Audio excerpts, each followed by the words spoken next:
Hi, my name is Talia Ring, and I teach Turbo Dog Yoga, which is a proprietary style of yoga that I developed with my husband that's designed specifically for people who are 35 and older, who want to be active, who want to stay active and strong, stay injury free as they're getting older in their bodies, and want to feel really good and vibrant. And I want to talk to you today about the witness, or the wise one that lives inside of ourselves, and how we can use and connect to that part of us to make better choices and to grow and stretch ourselves, not just in our practice, but as humans. Right? So all of us have different parts of us, right? We have our injured self, we have the one that takes charge when we're feeling threatened, and we also have a wise one that lives inside of us. And learning how to step outside of ourselves and witness ourselves can be a really, really helpful tool, especially when we go into places of spiraling, right? When we're just in this kind of tornado mode. And I use it a lot in my practice when I'm doing challenging poses and I have these big reactions to them. I call on my higher self.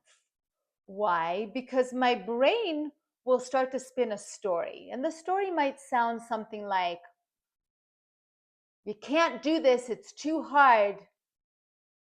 Okay, enough, it's time to come out now. That's enough, right? In life, not in my practice, it might sound like, oh, they're horrible, they're so mean to me, they're the worst people in the world. Or, gosh, I can't believe that people are treating me this way. How dare they? Or why is this happening to me? It's not fair. I haven't done anything, right? Like all that kind of stuff. And it's all story. And if we believe the story, we immediately go into suffering. Like in a pose, we'll suffer and then we'll immediately quit. Or in life, we'll just suffer and maybe we'll act out and make really bad choices.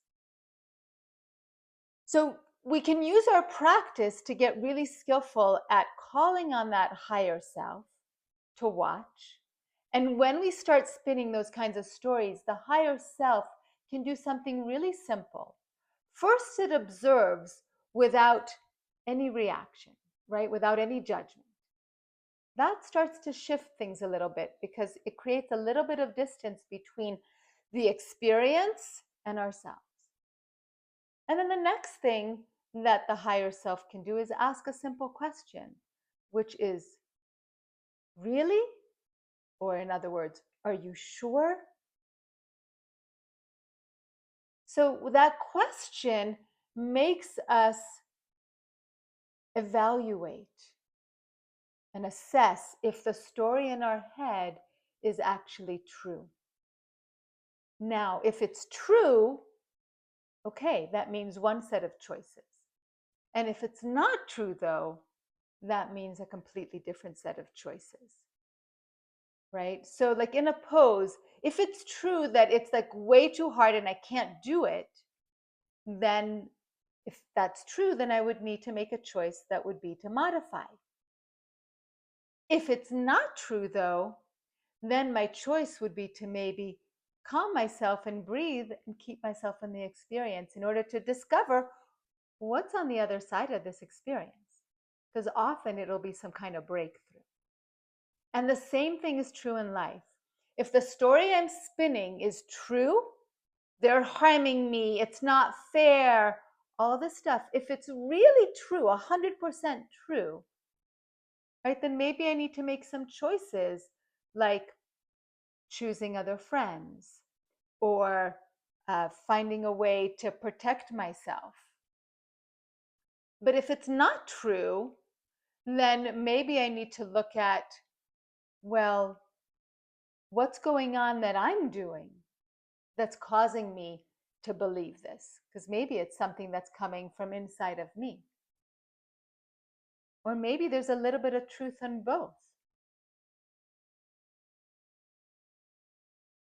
So I find this incredibly powerful. It helps me make much better choices.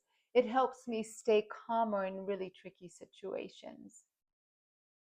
And it helps me grow as a person.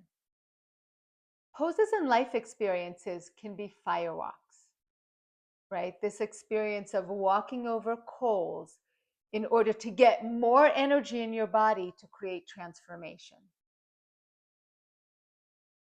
But it's that building up of energy that allows us to not get burnt as we are forced to walk over the coals. And part of the way we can build up that energy is by working with our higher self, witnessing ourselves.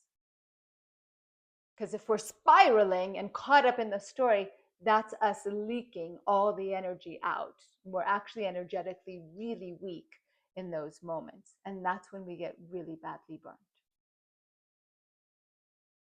So, just to recap, right? When you find yourself in a firewalk situation, whether it's in life or in a pose, the first thing you do is you connect to your witness and higher self and witness. And then you question. And then, based on the answer to that question, you make a choice that you can be proud of that actually serves you. So I hope this is really helpful both in your practice and in your life.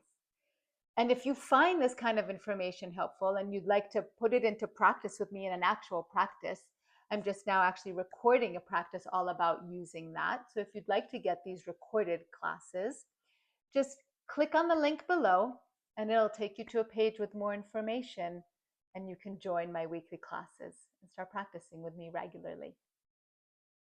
All right, I hope to see you soon. Take care. Bye-bye.